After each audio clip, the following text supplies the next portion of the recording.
Hello friends, welcome to Creative Medicine. In this lecture, we will learn about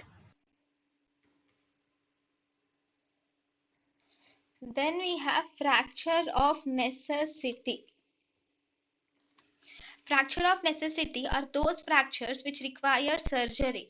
So in fracture of necessity mainly requires open reduction and internal fixation is required for fracture of necessity.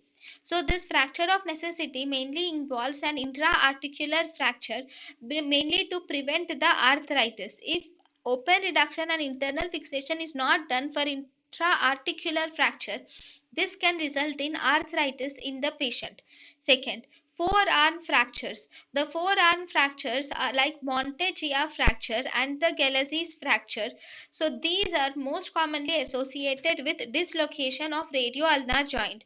Because these are associated with dislocation of the joints, as a result, fracture of necessity. So we should do surgery for Galeazzi fracture and Monteggia fracture. Fracture lateral condyle of humerus.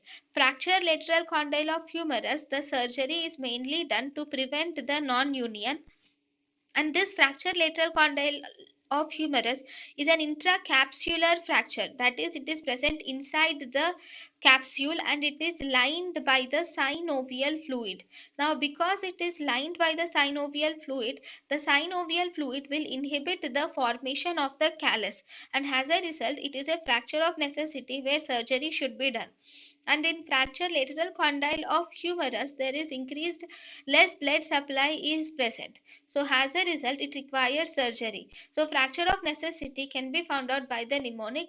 Let's go for operation at medical college. That is lateral condyle, Galeazzi's fracture, femoral neck fracture, olecranon fracture, patellar fracture, articular fracture involving the joint, and Monteggia fracture.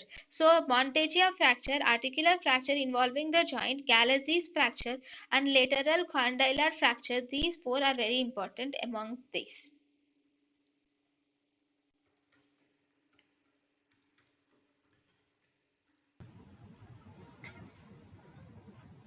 thank you and thank you for watching.